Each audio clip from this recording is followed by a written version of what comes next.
सभी को नमस्कार। आप सभी का स्वागत है इंग्लिश दारो बाय बालासर की यूट्यूब चैनल पर। आज हम पढ़ेंगे जो हमारा टॉपिक है वो है स्टैटिक्स जीके के बारे में। ठीक है, ये हम पढ़ेंगे आज शास्त्रीय नृत्य। इसके बारे में पूरी डिटेल दी गई है, क्या क्या वर्ड इस्तेमाल किया जाता है। जैसे बहुत बार एग्जाम में पूछता है ना कि ये जो वर्ड है वो कौन से शास्त्रीय नृत्य से संबंधित है, उसके बारे में आज हम पूरा डिटेल करेंगे। इसकी स्थापना कब हुई, मतलब स्थापना नहीं, कौन है इसके संस्थापक, कितना वर्ष पुराना है, कौन कौन सा नृत्य है, 8 नृत्य कौन कौन से है। ठीक है, तो इसके बारे में आज हम पढ़ेंगे। लेकिन इसमें आज हम लोग प्रीवियस ईयर क्वेश्चंस को नहीं करेंगे, क्योंकि प्रीवियस ईयर क्वेश्चन है वो हम अगला वीडियो में करेंगे। ठीक है, वो हम कोशिश करेंगे कि हम कोई ट्रिक्स के साथ उसको आपके सामने प्रस्तुत कर सके। चलिए, अब है शास्त्रीय नृत्य। शास्त्रीय नृत्य के बारे में जो हमको जानकारी मिलती है वो मिलती है भरत मुनि के जो पुस्तक है नाट्य शास्त्र। ठीक है, भरत मुनि का जो पुस्तक है नाट्य शास्त्र, उससे हमको पता चलता है कि शास्त्रीय नृत्य भी कोई चीज है, नृत्य है। ठीक है, इसको कौन कौन सा, मतलब जो 8 नृत्य है उसको कब कब शामिल किया गया, ये हमको पता चलता है। ये जो भरत मुनि है, कहा जाता है कि भगवान ब्रह्मा ने इनको सिखाया था ये नृत्य करना। ठीक है, चलिए, नाट्य शास्त्र को पंचम वेद माना जाता है। क्या माना जाता है? नाट्य शास्त्र को पंचम वेद माना जाता है। लेकिन अगर आपको पूछे कि वेदों की संख्या कितनी है, तो आप ऑप्शन में 5 ना लगाएं, क्योंकि इसको सिर्फ माना जाता है। ये एक्चुअली में वेद है नहीं, इसको सिर्फ माना जाता है कि इसको पंचम वेद का दर्जा दिया गया है। ठीक है, लेकिन एक्चुअली हमारा जो वेद है वो 4 ही है। इसके बाद है शास्त्रीय नृत्यों की कुल संख्या कितनी है? 8। शास्त्रीय नृत्यों की कुल संख्या कितनी है? 8 है। लेकिन संस्कृति मंत्रालय के अनुसार 9 माना जाता है। संस्कृति मंत्रालय के अनुसार 9 माना जाता है। और 9वां कौन सा है? तो वो है छऊ नृत्य। कौन सा है? छऊ नृत्य। लेकिन संगीत नाटक अकादमी पुरस्कार के अनुसार टोटल कितने हैं? 8। संगीत नाटक अकादमी पुरस्कार के अनुसार टोटल कितने हमारे शास्त्रीय नृत्य है? टोटल 8 है। ठीक है, और जो संगीत नाटक अकादमी की जो स्थापना की गई थी, संगीत नाटक अकादमी की जो स्थापना की गई थी वो कब की गई थी? तो की गई थी 28 जनवरी 1953 को। कब की गई थी? 28 जनवरी 1953 को। हर वर्ष बहुत सारे कलाकारों को ये पुरस्कार दिया जाता है, जो भी नर्तकी होते हैं। ठीक है, इसकी स्थापना कब हुई थी? तो 1953 ईस्वी में दिल्ली में की गई थी, 28 जनवरी। ठीक है, चलिए, अगला है छऊ को अर्धशास्त्रीय नृत्य कहा जाता है। हो सकता है कि ये संगीत नाटक अकादमी पुरस्कार जो है उसको अर्धशास्त्रीय मानता हो, और ये है संस्कृति मंत्रालय के अनुसार उसको पूर्ण शास्त्रीय नृत्य मानता हो, इसीलिए ये ही सबसे ज्यादा मेन है। ठीक है, अगर आपको पूछे कि शास्त्रीय नृत्यों की संख्या संगीत नाटक अकादमी पुरस्कार के हिसाब से कितनी है, तो आप ऑप्शन में 8 लगाइए। और अगर पूछे कि संस्कृति मंत्रालय के अनुसार कितनी है, तो आप उसको 9 लगाइए। ठीक है, चलिए, अब है छऊ को अर्धशास्त्रीय नृत्य भी कहा जाता है। इसने यूनेस्को की अमूर्त सूची में 2010 में शामिल किया गया था। इसको कब शामिल किया गया था? यूनेस्को की जो अमूर्त सूची है उसमें 2010 ईस्वी में इसको शामिल किया गया था। किसको किया गया था? तो छऊ को किया गया था। ठीक है, अब क्या है कि जो छऊ होते हैं वो भी 3 प्रकार के होते हैं, वो अलग अलग राज्यों में होते हैं। ठीक है, 3 प्रकार के छऊ होते हैं। पहला जो छऊ है वो है मयूरभंज। मयूरभंज, आप इसको ऐसे याद रख सकते हैं कि ये जो मयूर है, ठीक है, मयूर मतलब क्या? मोर एक पक्षी है, तो पक्षी क्या? उड़ीसा है ना, तो उड़ी, पक्षी उड़ती है। ठीक है, उड़ना से आप इसको रिलेट कर सकते हैं। अब है सरायकेला, ये है झारखंड का। ठीक है, सरायकेला ये कहाँ का है? झारखंड का। और है पुरुलिया। पुरुलिया क्या है? बंगाल का। पुरुलिया कहाँ का है? पश्चिम बंगाल का। पुरुलिया जो है वो पश्चिम बंगाल का एक क्या जिला है, और सरायकेला जो है वो झारखंड का एक जिला है। ठीक है, क्या है? पुरुलिया जो है वो पुरुलिया छऊ पश्चिम बंगाल, सरायकेला छऊ झारखंड, और मयूरभंज उड़ीसा। ये तीनों जो पॉइंट है वो एग्जाम में आपको पूछा हुआ है। ठीक है, ये तीनों जो पॉइंट है ये पूछा है। सरायकेला जो छऊ है वो किस राज्य का है, या फिर पुरुलिया छऊ है वो किस राज्य का है। ठीक है, अब है कि टोटल जो हमारे 8 शास्त्रीय नृत्य है वो कौन कौन से हैं। ठीक है, पहला क्या है? भरतनाट्यम। पहला क्या है? भरतनाट्यम जो है वो तमिलनाडु में। ठीक है, भरतनाट्यम जो नृत्य है वो तमिलनाडु का है। ठीक है, शास्त्रीय नृत्य ये है साउथ में। ये लिखा हुआ है NSNE SE, ये क्या है? तो ये डायरेक्शन बताया कि कौन कौन सा जो डांस है वो किस किस जो हमारा दिशा है वो किस किस दिशा में करता है, किया जाता है। ये आपको बहुत बार पूछा है कि क्वेश्चन ये एग्जाम आया हुआ है कि दक्षिण भारत में नहीं, उत्तर भारत में हमारे कितने शास्त्रीय नृत्य हैं? तो उत्तर भारत में सिर्फ एक है और वो है, देखिए, कथक। ठीक है, उत्तर प्रदेश का कथक जो है वो उत्तर भारत का एकमात्र शास्त्रीय नृत्य है। पूछेगा दक्षिण भारत में कौन सा है? तो 1, 2, 3 और 1, 4। पहला है भरतनाट्यम, तमिलनाडु में है, ये में होता है। कुचिपुड़ी आंध्र प्रदेश में, कथकली केरल में और मोहिनी अट्टम केरल में। कली और अट्टम, ये बहुत सारा ऐसा फेस्टिवल होता है जो कली और अट्टम के नाम से केरल में जाना जाता है। ये एक रूट वर्ड है, मतलब एक की वर्ड, इसको आप ऐसे पढ़ सकते हैं कि ये की वर्ड है। ठीक है, कली और अट्टम का। फिर से एक बार देखते हैं। भरतनाट्यम तमिलनाडु साउथ में है, ओडिसी ओडिशा में है, ये भी साउथ ईस्ट में है। मणिपुर जो है वो है नॉर्थ ईस्ट में। ये भारत है, मुझे भारत का नक्शा बनाना तो नहीं आता, ऐसे करके कुछ भारत है, चलिए ठीक है। तो ये है नॉर्थ ईस्ट, इधर मणिपुर है नॉर्थ ईस्ट, इधर है उत्तर भारत, इधर है हो जाएगा मेरा ये उत्तर प्रदेश का कथक। ठीक है, बाकी जो 4 है वो साउथ में है और एक जो है वो साउथ ईस्ट में, मतलब साउथ ईस्ट इधर उड़ीसा। ठीक है, मणिपुर है, मणिपुरी नृत्य मणिपुर में, कुचिपुड़ी नृत्य आंध्र प्रदेश में, कच्चीपुड़ी अंधे लोग कच्चीपुड़ी बनाते हैं, आप ऐसे इसको याद कर सकते हैं, ये तो बहुत फेमस है।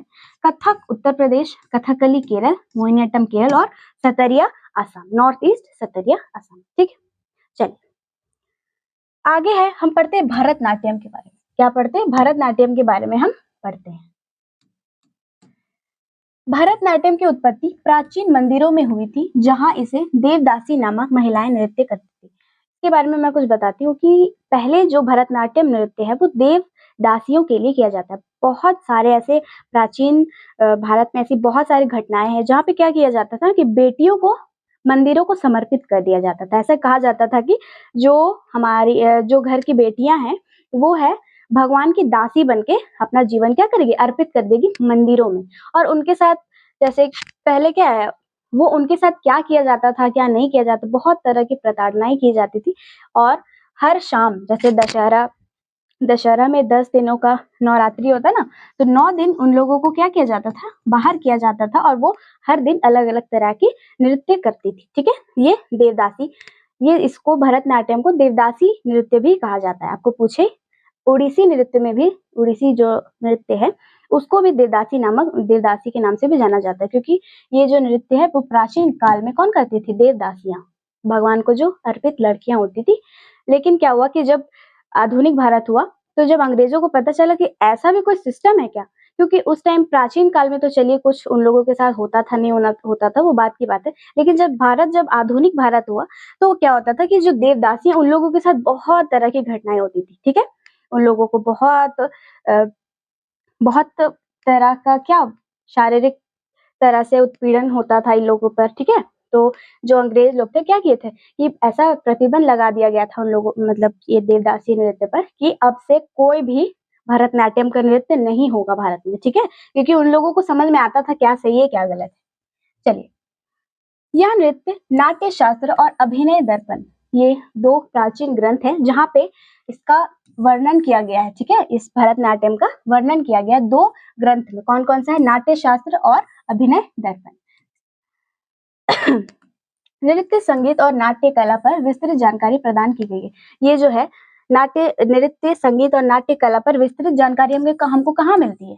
ये मिलती है अभिनय दर्पण और नाट्य शास्त्र नामक प्राचीन ग्रंथों में। ठीक है, अब है, माना जाता है कि भरतनाट्यम को भगवान ब्रह्मा ने भरत मुनि को सिखाया था, जिन्होंने इस नाट्य शास्त्र में इसे जो है वो नाट्य शास्त्र में क्या किया, संकलित किया था। ठीक है, यह नृत्य पहले सादीर या दासी अट्टम, ठीक है, ये देवदासी के नाम से, दासी अट्टम के नाम से भी जाना जाता था। पूछेगा आपको कि सादीर या दासी अट्टम किस नृत्य को पहले का प्राचीन नाम है, तो वो है भरतनाट्यम का प्राचीन नाम। देखिए, आज का जो टॉपिक है वो बहुत सारे वर्ड, ऐसा सा वर्ड है ना कि एग्जाम में बहुत बार पूछेगा कि सादीर, कौन सा नृत्य का प्राचीन नाम सादीर है। ठीक है, तो आप इस पर थोड़ा गौर करिएगा। अगला है, भरतनाट्यम के बारे में जो जानकारी है वो नाट्य शास्त्र और अभिनय दर्पण नामक दो किताबों से मिलती है, ठीक है, जैसे पुस्तकों से मिलती है। नाट्य शास्त्र भरत मुनि द्वारा लिखा गया एक प्राचीन ग्रंथ है। स्टार्टिंग में भी मैंने बताया था कि नाट्य शास्त्र जो है वो भरत मुनि द्वारा लिखा गया एक प्राचीन ग्रंथ है। अगला है कि जो ये भरतनाट्यम है वो शैव धर्म के विचारों की प्रस्तुति करता है। क्या करता है? शैव धर्म की विचारों की प्रस्तुति करता है। ये क्वेश्चन भी पूछ सकता है कि इनमें से कौन सा नृत्य है जो शैव धर्म की प्रस्तुति करता है, तो वो है भरतनाट्यम, ठीक है, भरतनाट्यम। अगला है नृत्य का जो स्टार्टिंग है, जो नृत्य जो स्टार्ट होती है उसको क्या कहा जाता है? तो उसको कहा जाता है आला रिपु। क्या कहा जाता है? आला रिपु, ठीक है। ये भी पूछ सकता है आपको। यहाँ पे बहुत सारे हाईलाइटेड वर्ड्स है या फिर हाईलाइटेड नहीं भी है तो भी वो बहुत ज्यादा आपके एग्जाम के दृष्टि से इंपॉर्टेंट है। आला रिपु पूछेगा कि नृत्य का आरंभ कहाँ से होता है, तो वो होता है आला रिपु से। और नृत्य का अंत कहाँ से होता है? तिल्लाना या थिल्लाना, ठीक है, तिल्लाना या थिल्लाना। नटवर सॉरी नटवर क्या है? नटवर ये भरतनाट्यम का शिक्षक होता है, ठीक है। जब कोई भी डांस होता था या फिर ये सब जो शास्त्रीय नृत्य वगैरह होता है उसमें एक कविता बोलने वाला एक आदमी होता है, ठीक है, जो अपना ताल ऐसे करके कविता बोलता है। तो फिर वो जो नृत्यांगनाएं होती है वो क्या करती? डांस करती है, कविता का पाठ करता है। देखिए, है ना, भरतनाट्यम में कविता का पाठ करता है, उसका नाम क्या है? नटुवार, ठीक है। धुन के लिए कर्नाटक संगीत का प्रयोग किया जाता है। जितने भी दक्षिण भारत की शास्त्रीय नृत्य अगर उन्हें पूछेगा मैक्सिमम कि कौन सा संगीत का इस्तेमाल किया जाता है तो वो होगा कर्नाटक संगीत, ठीक है, कर्नाटक म्यूजिक का इस्तेमाल इसमें किया जाता है। और एकल कलाकार द्वारा विभिन्न भूमिकाओं को दर्शाया जाता है, जिसे एकाहार्य कहते हैं। क्या कहते हैं? एकाहार्य। बहुत सारा कैरेक्टर होगा जिसको एक ही व्यक्ति क्या करेगा? उसको दर्शाएगा, ठीक है, उसको क्या कहते हैं? एकाहार्य, ठीक है। चलिए अगला है भारतीय संगीत का कितना भाग है? भारतीय संगीत के दो भाग है। एक जिसको उत्तर भारत में कहते हैं, उत्तर भारत का जो भाग है उसको बोलते हैं हिंदुस्तानी संगीत, और जो दक्षिण भारत का भाग है उसको बोलते हैं कर्नाटक संगीत। नृत्य में प्रयोग वाद्य यंत्र कौन कौन से हैं? मृदगम, वीणा, बांसुरी। देखिए मृदगम क्या होता है? एक ढोलक के जैसा होता है, लेकिन वो ढोलक नहीं होता, लेकिन ढोलक का शेप का होता है, ठीक है। वीणा तो पता है सरस्वती माता जो अपने साथ लेकर बैठती है वीणा, और बांसुरी ये भी कॉमन है, ठीक है। चलिए भरतनाट्यम पर ब्रिटिश सरकार ने 1910 ईस्वी पर प्रतिबंध लगाया था, लेकिन जवाहरलाल नेहरू प्रधानमंत्री बनने के बाद इस प्रतिबंध को क्या कर दिया? हटा दिए। ये जो परंपरा है वो परंपरा चलेगी। उसके बाद जो दासी प्रथा है, देवदासी प्रथा, उसको भी, उसका प्रचलन भी क्या कर दिया गया? खत्म कर दिया गया। भरतनाट्यम के चित्र चिदम्बरम मंदिर, भरतनाट्यम का जो चित्र है वो चिदम्बरम मंदिर तमिलनाडु में के गोपुरम पर स्थित है। ये मंदिर का एक हिस्सा है गोपुरम, ठीक है। जब मंदिर के बारे में मैं डिटेल लेकर आऊंगी, बहुत बार पूछता है कि गोपुरम किसको बोलते हैं, ठीक है। तो ये सारे जितने वर्ड है, गोपुरम हो गया या फिर प्रवेश द्वार, बहुत सारे ऐसा वर्ड है, इसके बारे में हम अलग से वीडियो लेकर आएंगे, ठीक है। चलिए आगे अब देखते हैं कि कौन कौन सा नृत्य जो है वो कौन कौन ये फेमस कैरेक्टर है। ये अभी आप इसको एक बार ऐसे मैं ऊपर से कर देती हूँ, फिर जब ट्रिक के साथ मैं लेकर आऊंगी तो आपको अच्छे से याद हो जाए, ठीक है। भरतनाट्यम करने वाले कुछ प्रमुख कलाकार रुक्मणी देवी अरुणडेल। कौन है? रुक्मणी देवी अरुणडेल।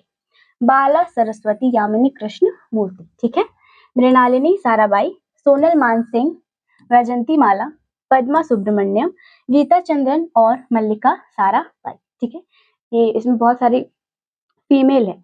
ये जो यामिनी कृष्ण मूर्ति है ये बहुत ही फेमस भरतनाट्यम डांसर है, ठीक है। चलिए अगला है ओडिसी नृत्य के बारे में। ओडिसी नृत्य के बारे में, ओडिसी नृत्य भारत के ओडिशा राज्य, और ये जो भरतनाट्यम जो नृत्य है वो 2000 साल से भी पुराना है, ठीक है। ओडिसी नृत्य भारत के ओडिशा राज्य का एक प्रमुख शास्त्रीय नृत्य है। इसे अक्सर सबसे पुराना जीवित शास्त्रीय नृत्यों के रूप में माना जाता है, जिसका इतिहास 2000 साल से भी अधिक पुराना है। ओडिसी नृत्य का विकास मंदिरों में देवदासियों के नृत्य के साथ हुआ था, ठीक है। ये भी सेम वैसे ही भरतनाट्यम के जैसा, इसमें भी देवदासियों के द्वारा नृत्य किया जाता था, ठीक है। जो लड़कियों को मंदिरों में समर्पित कर दिया जाता था कि ये भगवान की देवदासी है। लेकिन पंडित लोग जो होते थे वो बहुत, कोई अच्छे पंडित भी होते थे, कोई बुरे पंडित भी होते थे, जो इन लोगों पर बहुत ज्यादा वायलेंस करते थे। गुरु पंकज चरण दास का जन्म 1919 में हुआ था और उनका निधन हुआ था 2003 में। ठीक है, उनका निधन हो गया था।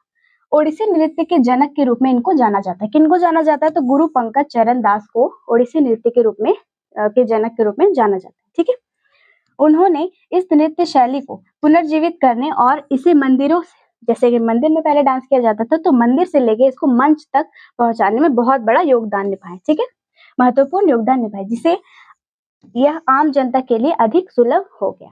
ठीक है, मंदिर में पहले किया जाता था। देखिए कितने साल जिए, 1919 से 2003 तक, इतने लंबे कार्यकाल तक थे। तो क्या किया, जब देखे कि भारत धीरे धीरे आधुनिक हो रहा है, तो फिर ये क्या किया, जो मंदिर में होता था फिर उसको ले जाके इंटरनेशनली सबके सामने प्रस्तुत किया। इसे ओरोली भी कहा जाता है। इस नृत्य को क्या कहा जाता है? ओरोली। ठीक है, इस नृत्य को क्या कहा जाता है? ओरोली। इसकी शुरुआत मंगलाचरण से और अंत मोक्ष, जैसे वहां क्या था, उसका शुरुआत जो था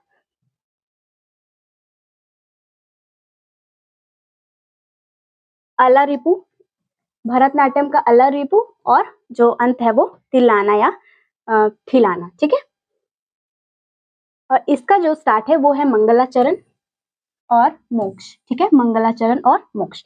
ये जो मंगलाचरण है, पृथ्वी माता को पुष्प, देखिए जब ये डांस करने के लिए आती है तो सबसे पहले क्या करती है कि जो हमारे पृथ्वी माता है उसको फूल अर्पित करती है। ठीक है, और अगला है जो लास्ट में है वो थारी झम। क्या है? थारी झम नृत्य से, ये कुछ नृत्य होता होगा, थारी झम नृत्य से इसका अंत होता है। ठीक है, अब है मुख्यतः महारियों द्वारा इसको किया जाता है। कि पूछेगा कि ये नृत्य इनमें से किसके द्वारा किया जाता है, तो ऑप्शन क्या होगा? महारियों द्वारा इस नृत्य को क्या किया जाता है? किया जाता है। ठीक है, सबसे ज्यादा महारियों द्वारा इस नृत्य को किया जाता है। भगवान कृष्ण से संबंधित है। पूछेगा कि ओडिसी नृत्य जो है ना, वो भगवान कृष्ण से संबंधित है, और ओडिशा का जब जगन्नाथ जो मंदिर है वो भी भगवान कृष्ण से ही संबंधित है, जगन्नाथ मंदिर, वहां पर भी इस नृत्य को दर्शाया जाता है। ठीक है, आगे है, यह नृत्य शैली भगवान जगन्नाथ की पूजा यात्रा से संबंधित है।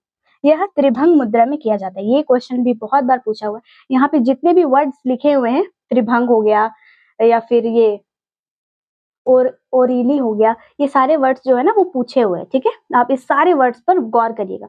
पूछेगा कि त्रिभंग मुद्रा किस नृत्य में किया जाता है तो वो किया जाता है ओडिसी नृत्य में। ठीक है, आगे, नृत्यांगनाएं शरीर से जटिल ज्यामितीय पैटर्न। ये क्वेश्चन देखिए, ज्यामितीय पैटर्न वाला कौन सा ऐसा डांस है इसके बारे में पूछा गया था, तो वो है ओडिसी नृत्य। ठीक है, इसे सुचल मूर्ति भी कहा जाता है। क्या कहा जाता है? सचल मूर्ति। जो ज्यामितीय पैटर्न बनाती है उसको कौन सा मूर्ति कहा जाता है? सचल मूर्ति। यह नृत्य जल तत्व का प्रतीक है। किसका प्रतीक है? जल तत्व का प्रतीक है। इसमें प्रयोग वाद्य यंत्र कौन कौन से हैं? तो एक है मंजीरा और एक है पखावज और ढोल सितार। क्या है? मंजीरा, पखावज और ढोल सितार। ओडिसी नृत्य के जो प्रमुख कलाकार है वो है केलुचरण महापात्रा, संयुक्ता पाणिग्रही, सोनल मानसिंह, कुमकुम मोहंती, गुरु मायाधर राउत और पंकज चरण दास शामिल है। ठीक है, ये सारे के ट्रिक जब अगर बन जाएंगे तो मैं जरूर लेकर आऊंगी। ठीक है, चलिए मणिपुरी, क्योंकि सारे एग्जाम में स्टैटिक से कुछ पूछे ना पूछे, कौन सा फेस्टिवल है ये पूछेगा, कौन सा वाद्य यंत्र कौन आदमी बजाता है ये पूछेगा, शास्त्रीय नृत्य के बारे में पूछ देगा। ठीक है, ये एकदम हिट टॉपिक है। अब है मणिपुरी नृत्य। मणिपुरी नृत्य भगवान कृष्ण और राधा को समर्पित है। यह नृत्य, जिसे रासलीला के रूप में भी जाना जाता है, राधा और कृष्ण के दिव्य प्रेम का प्रतीक है। ठीक है, इसमें एक मेल होती है, एक फीमेल होती है, जो बताती है कि कृष्ण भगवान का जो प्रेम प्रसंग है उसके बारे में दर्शाती है। ठीक है, यह वैष्णव संप्रदाय से संबंधित है। भगवान श्री कृष्ण के बाल्यावस्था की कहानी दर्शाई जाती है। इसकी 3 प्रमुख शैलियां हैं, लाई हरोबा, संकीर्तन और रास लीला। ठीक है, लाई हरोबा, संकीर्तन और रास लीला। इसमें राधा रानी का भी जिक्र बहुत बार किया गया है। जो प्रेम प्रसंग का करेगा तो राधा रानी का तो करेगा ही। ठीक है, क्या है इसकी 3 प्रमुख शैलियां? लाई हरोबा, संकीर्तन और रास लीला। चलिए, मणिपुरी नृत्य रासलीला को पहली बार कब किया गया था? तो 1779 1779 ईस्वी में किया गया था। ठीक है, पहली बार मणिपुरी नृत्य रासलीला को कब किया गया था? ये मणिपुरी नृत्य रासलीला, इसके 3 शैलियां है ना, लाइहरोबा, संकीर्तन और रासलीला। तो इसमें से क्या किया गया था? तो रासलीला को कब किया गया था पहली बार? 1789 ईस्वी में। किसके द्वारा किया गया था? निंगथो चिंग थांग खोम्बा। ठीक है, इनके द्वारा शुरू किया गया था। ये क्वेश्चन लेकिन एक बार भी नहीं पूछा गया। चलिए, अब है जवाहरलाल नेहरू ने मणिपुरी नृत्य अकादमी जो स्टार्ट की थी वो कहाँ के लिए की थी? तो वो मणिपुर के लिए ही की थी। किन्होंने की थी? तो किया था जवाहरलाल नेहरू के द्वारा इसको स्टार्ट किया गया था। इसमें पेना वाद्य यंत्र का प्रयोग किया जाता है। क्या, किस वाद्य यंत्र का प्रयोग किया जाता है? तो पेना वाद्य यंत्र। इसमें नाट नट गायन का प्रयोग किया जाता है। इसमें लिपसिंग होती है। ठीक है, इसमें क्या होती है कि जब कोई अगर कविता बोल रहा है या फिर कोई गाना गा रहा है तो उसमें फिर वो लिपसिंग के थ्रू करेंगे, लेकिन भरतनाट्यम में वैसा नहीं। आंखों की कुछ आंखों के द्वारा कुछ करेंगे, हाथों के द्वारा कुछ करेंगे, लेकिन इसमें लिपसिंग भी होता है। ठीक है, नृत्य वाद्य यंत्र बजाना, गाना गाना एक ही व्यक्ति द्वारा किया जाता है। इसको क्या कहते हैं? जब पूछेगा कि गाना गाना, गाना बजाना, नृत्य करना एक ही आदमी के द्वारा किया जाएगा तो उसको क्या कहते हैं? पंग चोलेम। क्या कहते हैं? पंग चोलेम। इसमें ड्रम का भी प्रयोग किया जाता है। ठीक है, ड्रम का भी प्रयोग किया जाता है। जागोई और चोलेम मणिपुर का 2 प्रमुख भाग है। मणिपुरी नृत्य का 2 प्रमुख भाग कौन कौन सा है? जागोई और चोलेम। चलिए, अगला है इसमें 64 तालों का प्रयोग किया जाता है। इसमें 64 तालों का प्रयोग किया जाता है। टोटल कितने तालों का प्रयोग किया जाता है? 64 ताल होते हैं इसमें। ठीक है, इसमें कलाकार बेलनाकार स्कर्ट पहनकर डांस करते हैं, जिसको बोलते हैं योटी ओई। क्या बोलते हैं? योटी ओई। यहाँ पर देखिए, इसमें पूरा है ना, ये सिलेंड्रिकल ड्रेस है इनका, सिलेंडर टाइप का, कुछ बेलनाकार टाइप का इनका कोई कपड़ा है। ठीक है, ये देखिए, दिख रहा है? चलिए, इसको क्या बोलते हैं? योटी ओई। योटी ओई। इसमें कलाकार कभी भी दर्शकों से सीधे आंख नहीं मिलाते। यहाँ पे झरोखा सिस्टम है। यहाँ पे अपने अपने सरों पे क्या किए? घूंघट किए हुए, जिससे इनका आई कांटेक्ट लोगों से नहीं हो पाता है। ठीक है, मणिपुरी नृत्य के कुछ प्रमुख व्यक्ति कौन कौन से हैं? वो है गुरु विपिन सिंह, दर्शना झावेरी, जिसको झावेरी सिस्टर्स के नाम से भी जाना जाता है। ठीक है, नयना, रंजना और सुवर्णा, ये 3 बहनें हैं, नयना, रंजना और सुवर्णा। युमलेम्बम, गांभिनी देवी और कलावती देवी शामिल है। ये कुछ प्रमुख कलाकार है इसके। इसमें से बहुत सारे कलाकार होंगे जो सिंगल डांस नहीं करती है। ठीक है, यामिनी कृष्णमूर्ति 2 डांस करती है, मृणालिनी साराभाई भी 2 डांस करती है, रुक्मणी अरुणदेव जो देवी है वो भी 2 डांस करती है। सबके बारे में नेक्स्ट वीडियो में डिटेल करें, कौन सा नृत्य से कौन संबंध है। अब है कुचिपुड़ी। ठीक है, कुचिपुड़ी। कुचिपुड़ी का जो नाम है वो आंध्र प्रदेश का एक जिला है कृष्णा, वहां पे एक स्थित है कुचिपुड़ी नामक गांव। ठीक है, वहां से पढ़ा है, या फिर इसको पहले बोलते थे कुचैलापुरम। क्या बोलते थे? कुचैलापुरम। उस गांव का नाम क्या है? कुचैलापुरम, या फिर कुचिपुड़ी गांव के नाम पर इस नृत्य का नाम जो पड़ा है वो कुचिपुड़ी पड़ा है। कहा जाता है कि इसकी उत्पत्ति 17वीं शताब्दी में सिद्धेंद्र योगी नामक एक कृष्ण भक्त संत ने कुचिपुड़ी यक्षगान की कला को व्यवस्थित किया था। क्या किया था? ये जो सिद्धेंद्र योगी है वो क्या किए थे कि इसको सबसे पहली बार इसमें क्या होता है, इस नृत्य को क्या किए थे? प्रस्तुत किए थे। ठीक है, यक्षगान, कुचिपुड़ी यक्षगान की कला को व्यवस्थित किया था। परंपरागत रूप से कुचिपुड़ी नृत्य पुरुषों द्वारा किया जाता है, यहाँ तक कि महिला पात्र का जो अभिनय होता है वो भी पुरुष ही करते हैं। ठीक है, बाद में महिलाओं को भी इस नृत्य में शामिल किया गया और अब यह नृत्य महिलाओं और पुरुषों दोनों द्वारा मिलकर किया जाता है। पहले क्या किया जाता था प्राचीन काल में? इसको जब ये स्टार्ट हुआ था जिस टाइम, तो ये कौन कर रहा है? सिद्धेंद्र योगी एक पुरुष है, उनके द्वारा किया जा रहा है। तो उस टाइम उतना जागरूक नहीं था ना कि किसके द्वारा करना है या कि किसके द्वारा नहीं। अगर पुरुष ने स्टार्ट किया तो पुरुषों के द्वारा ही चल रहा था, लेकिन बाद में इसको महिलाओं द्वारा भी क्या किया जाना, प्रस्तुत किया जाने लगा। पुरुष महिला दोनों साथ में मिलकर अब करते हैं। कुचिपुड़ी की विशेषताएं क्या है?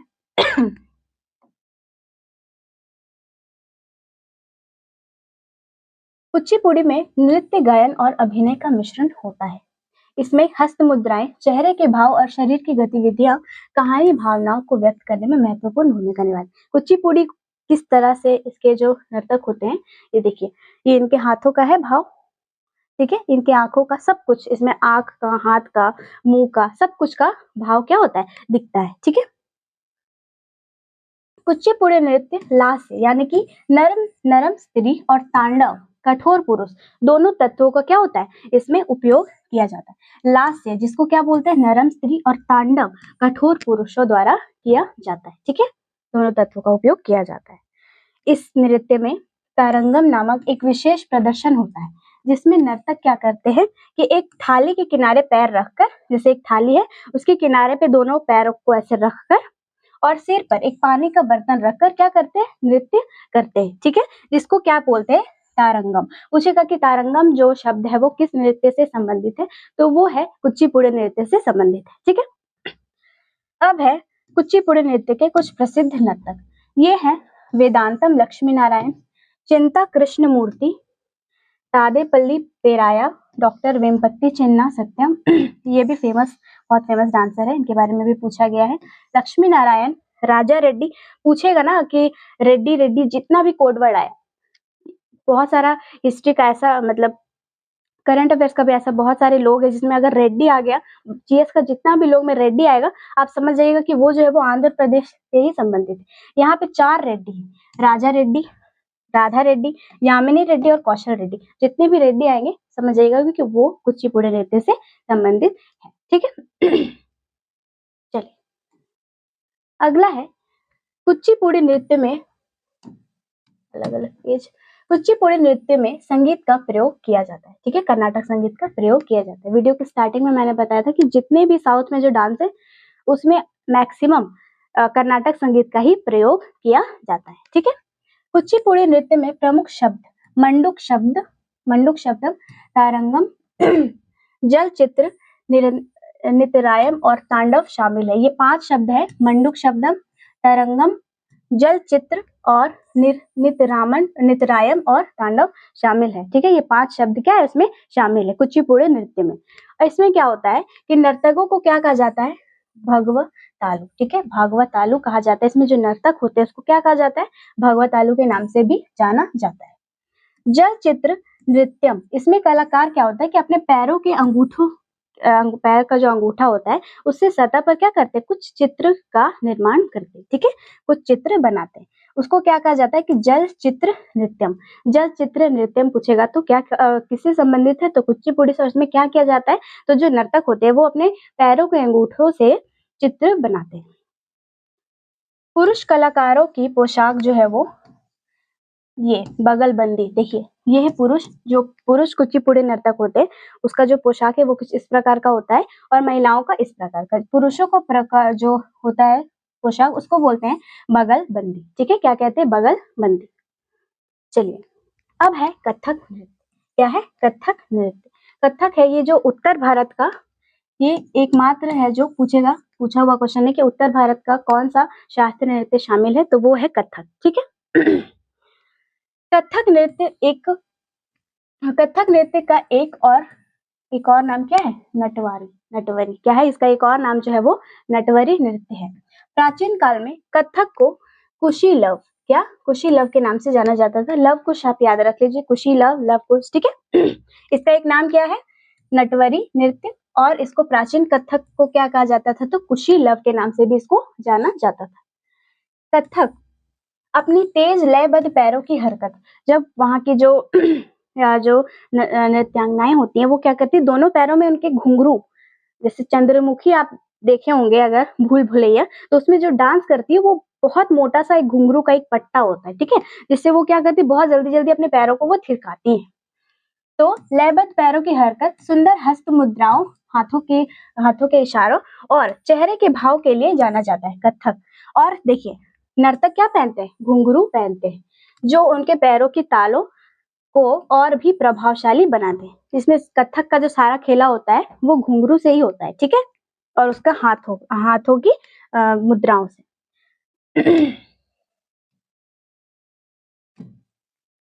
जयपुर घराना, यह घराना देखिए, ये 3 घराना जो है वो उत्तर भारत का, ये तीनों का तीनों घराना कहाँ है, उत्तर प्रदेश से संबंधित है, ठीक है। और ये 3 घराना जो है वो कथक नृत्य का घराना है। देखते हैं इसमें क्या क्या इसमें स्पेशल है, ठीक है। जयपुर घराना जो है वो अपनी जटिल और तेज फुटवर्क के लिए प्रसिद्ध है। फुटवर्क मतलब पैरों, जो घराना है वहाँ पे अलग अलग जगहों में अलग अलग चीजों की ट्रेनिंग दी जाती है। जयपुर घराना में क्या किया जाता है, तो पैरों का जो थिरकन होता है, पैरों को जो वो फास्ट मूविंग करती है, फास्ट मूव करती है, उसके बारे में इसको अच्छा से फुटवर्क के लिए बहुत ज्यादा ये सिखाती है, ठीक है, प्रसिद्ध है। लखनऊ घराना जो है ये अपनी लय, भाव और सुंदर मुद्राओं के लिए प्रसिद्ध है। इसमें हाथों का जो खेल होता है उसके लिए प्रसिद्ध है। और वाराणसी घराना जो है वो, यह अपनी शुद्धता और स्त्रीयता के लिए, शास्त्रीयता के लिए फेमस है। क्या? शुद्धता और शास्त्रीयता के लिए फेमस है। पूछेगा 3 घराना है, कौन कौन सा है कथक का 3 घराना? एक है जयपुर घराना, लखनऊ घराना और वाराणसी घराना।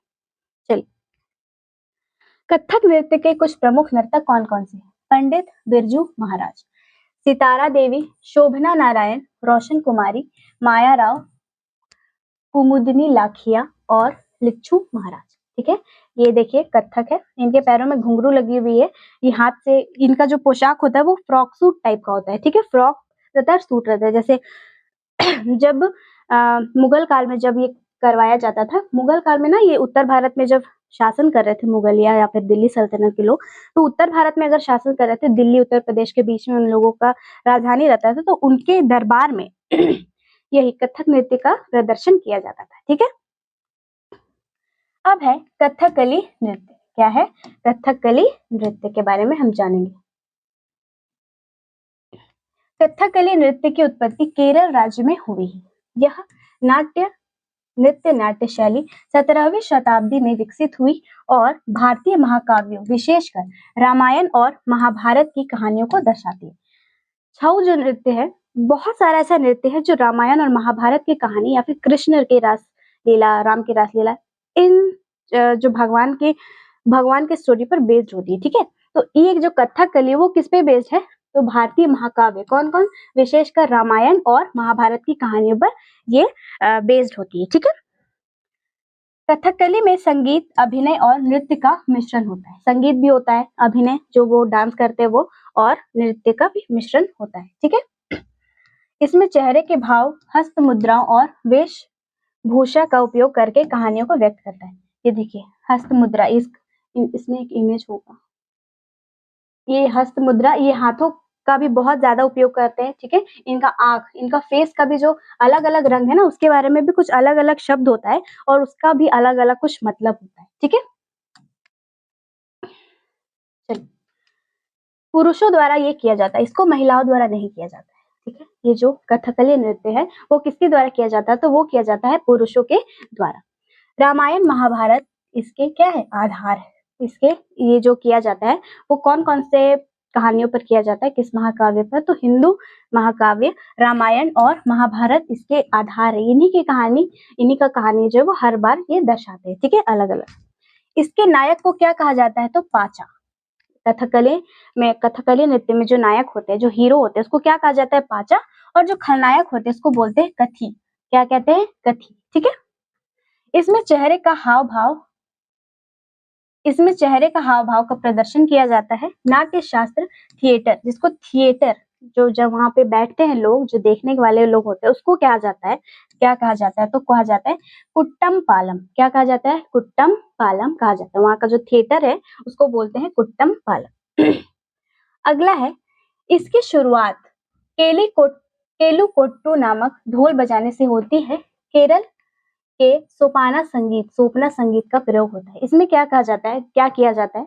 तो इसका जो शुरुआत होता है, जैसे कि ये जो थी मंगलायम करके एक ओडिसी नृत्य का जो स्टार्टिंग था वो होता है, लेकिन इसका क्या होता है? तो इसकी शुरुआत जो होती है वो केलीकोट्टू नामक ढोल बजाने से होती है, ठीक है। कथकली नृत्य 24 मुख्य मुद्राओं में होती है। कथकली नृत्य में क्या क्या होती है? तो 24 मुख्य मुद्रा इसमें होती है। और 64 ताल किसमें होते हैं? तो क्या है जी, 64 ताल मणिपुर में होती है। और इसमें टोटल कितनी मुद्राएं होती है? तो 24 मुद्राएं होती है। कथकली गीतों के लिए प्रयुक्त भाषा जो है वो मणिप्रवलम है। कथकली का जो तो मुख्य भाषा है जिसमें वो किया जाता है, वो गाया जाता है, वो क्या है? दो भाषा है, मणिप्रवलम, जिसको मलयालम और संगीत के मिश्रण से बनाया गया। ठीक है, मलयालम और संगीत के मिश्रण से इसको बनाया गया है मणिप्रवलम। गीतों के शब्दों को अट्ट कथा कहते हैं। क्या कहा जाता है? गीतों के जो शब्द होते हैं उसको कहा जाता है अट्ट कथा, अट्ट कथा। और कलासम और नलचरितम, कलासम और नलचरितम जो है वो कथकली के नृत्य के दो प्रकार है। ठीक है, कथकली नृत्य के दो प्रकार है। हरा रंग, ये जो हरा रंग है इनके फेस पर, वो जो हरा रंग है वो क्या दर्शाता है? तो कुलीनता, मतलब आप सभ्य हैं, देवत्व है और सद्गुण है। ठीक है, हरा रंग जो है वो, हरा रंग वैसे भी सेफ को दर्शाता है। ठीक है, सेफ है मतलब वो आप अच्छे हैं। ठीक है, क्या दर्शाता है? तो आप अच्छे हैं, अच्छे हैं, सभ्य लोग हैं। ठीक है, उसको दर्शाता है। नाक के बगल में लाल धब्बे होते हैं जिसको राजसी गौरव इंगित करता है। क्या वो इंगित करता है? राजसी गौरव। यहाँ नाक के बगल में दो लाल कलर के धब्बे होते हैं। ठीक है, बुराई और दुष्टता इंगित करने के लिए काले रंग का उपयोग किया जाता है। बुराई और देखिए, ये जो डांस है वो सिंगल आदमी के द्वारा किया जाता है, और बहुत सारे जैसे गाना नाचना जो है वो एक ही आदमी करेगा ना, तो बहुत सारे उनका मुंह में जो पेंट किया हुआ था, तो हर रंग जो है वो अलग अलग चीजों को क्या करता है? दर्शाता है, इंगित करता है। तो बुराई और दुष्टता के लिए क्या है? तो बुराई और दुष्टता के लिए जो है वो काले रंग का उपयोग किया जाता है। पीले रंग संतों और महिलाओं के लिए होता है। पीला रंग किसके लिए होता है? तो संत और महिलाओं के लिए होता है। पूरी तरह लाल रंग से पुता चेहरा बुराई को इंगित करता है। हो सकता है वहां पे बहुत सारे कैरेक्टर होंगे, अगर आपको कोई राक्षस का रोल, मतलब कोई राक्षस की भूमिका निभा रहा है, तो वो किस रंग से पुता होगा? तो वो पूरी तरीके से लाल होगा। वैसे भी लाल जो है खतरा का अ, संकेत होता है ना। सफेद दाढ़ी उच्चतर चेतना, क्या है? सफेद दाढ़ी ये उच्चतर है। ठीक है, उत्तर चेतना और देवत्व वाले प्राणियों को दर्शाता है। सफेद दाढ़ी, सफेद दाढ़ी से आप याद रख लीजिए साधु संत। पहले के जो साधु संत होते थे वो कैसे अच्छे आदमी होते थे। ठीक है, अब है मोहिनी अट्टम। क्या है? मोहिनी अट्टम के बारे में हम पढ़ेंगे। ये एकल महिला द्वारा किया जाता है। एकल महिला के द्वारा मोहिनी अट्टम जो है वो किया जाता है। इसमें एक खास प्रकार का फूल भी होता है जो ये अपने सरों पर लगाती है। ये जो फूल होता है वो होता है चमेली के फूल। बालों में चमेली का फूल क्या किया जाता है? लगाया जाता है। इस नृत्य में केरल के कसावू साड़ी, केरल की कसावू साड़ी पहनी जाती है। ये नृत्य भी केरल का है। ठीक है, और कथकली, कथकली केरल का है, और मोहिनी अट्टम केरल का है। ठीक है, तो इसमें क्या किया जाता है कि जो ये महिलाएं होती है वो चमेली का फूल अपने बालों में लगाई हुई होती है। विष्णु, और ये है नृत्य का उल्लेख व्यवहार माला नामक प्राचीन ग्रंथ में किया जाता है। पूछेगा कि व्यवहार माला नामक जो ग्रंथ है वो उसमें कौन सा नृत्य, शास्त्रीय नृत्य का जिक्र किया गया है? तो वो होगा मोहिनी अट्टम। अब है विष्णु के ये जो स्त्री रूप होता है उसकी कहानी इसमें शामिल। मोहिनी का आपको ये पूछा हुआ है कि एसएससी सीजीएल में ये क्वेश्चन आया था कि जो विष्णु भगवान है वो मोहिनी का रूप धारण करके कौन सा नृत्य को प्रस्तुत किए थे। तभी से वहीं से ये जो वो नृत्य किए मोहिनी बनके, उसी नृत्य का नाम हो गया क्या? मोहिनी अट्टम। ठीक है, जो एक राक्षस था वो उसको कोई भी हरा नहीं पा रहा था क्योंकि उसको शिव जी क्या दिए थे? वरदान दिए थे। तो फिर शिव जी गए विष्णु जी के पास, वो बोले कि आप ही कुछ करिए। तो वो एक स्त्री का धारण करिए उसका मन को क्या किए थे? मोह लिए थे। ठीक है, जिसके कारण फिर वो उसका सर्वनाश कर पाए। और इसको क्या कहा जाता है? जादूगरनी नृत्य। ऑफ कोर्स जादूगरनी नृत्य कहा जाए क्योंकि जादू से तो विष्णु भगवान जो वो मोहिनी का रूप क्या किए थे? धारण किए थे। इसका जो प्रमुख जो नर्तक है वो कौन से? इसका नाम कुछ अटपटा है। सुंदरा नायर, पहला है सुंदरा नायर, उसके बाद है कलामंडलम कल्याण कुट्टी अम्मा। क्या है? कलामंडलम कल्याण कुट्टी अम्मा। जयप्रभा मेनन, पल्लवी कृष्णन, गोपिका वर्मा, जय विजय लक्ष्मी, राधा दत्ता और रेमा श्रीकांता। कौन है? रेमा श्रीकांता। ठीक है, चलिए अब है सतरिया। ये 8वां नृत्य जिसको सबसे लेट से जोड़ा गया। ठीक है, इसको सबसे लेट से जोड़ा गया था। सतरिया नृत्य की शुरुआत 15वीं शताब्दी में असम में हुई। ये आज से लगभग 500 साल ही पुराना है, ज्यादा पुराना नहीं, ठीक है। कहाँ हुई थी? तो 15वीं शताब्दी में असम में सतेरा नृत्य की शुरुआत हुई थी। इसके संस्थापक कौन थे? तो इसे महापुरुष शंकरादेव ने शुरू किया था, ठीक है। वो कौन थे? तो एक ये थे महान वैष्णव संत, ठीक है, महान वैष्णव संत और समाज सुधारक थे। कौन थे? शंकरादेव, जिसने सतेरा नृत्य की क्या की? शुरुआत की। इसके संस्थापक थे। शंकरादेव इस नृत्य को वैष्णव धर्म के प्रचार और प्रसार के लिए शक्तिशाली माध्यम के रूप में मानते थे। जो ये ऐसा इनका मानना था कि जब हम लोगों के सामने इस नृत्य को प्रस्तुत करेंगे तो वो जानेंगे कि वैष्णव धर्म एक्चुअली में है क्या, ठीक है। इसके प्रचार प्रसार में ये हमारा क्या करेगा? मदद करेगा। 2000 ईस्वी में संगीत नाटक अकादमी ने सत्रिया नृत्य को क्या किया था? भारत के 8 शास्त्रीय नृत्यों में इसको शामिल किया था, ठीक है, 8वां इसको। और 6 को अभी तक संगीत नाटक अकादमी पुरस्कार मान्यता नहीं दिया है, ठीक है। तो ये था हमारा आज का टॉपिक। इसका जो अगला वीडियो होगा वो होगा कौन सा डांसर जो है वो कौन सा डांस से संबंधित है, कौन सा नृत्य से संबंधित है। सबसे पहले अगर हम ये शास्त्रीय नृत्य का स्टार्ट किया तो शास्त्रीय नृत्य के डांसर्स के ही बारे में मैं बताऊंगी आप लोगों को, ठीक है। तो और उसके बाद जितना भी प्रीवियस ईयर क्वेश्चन है वो भी मैं लेकर आऊंगी। तो उम्मीद करती हूँ कि आपको हमारा वीडियो पसंद आया होगा और इसी के साथ फिर मिलते हैं नेक्स्ट वीडियो।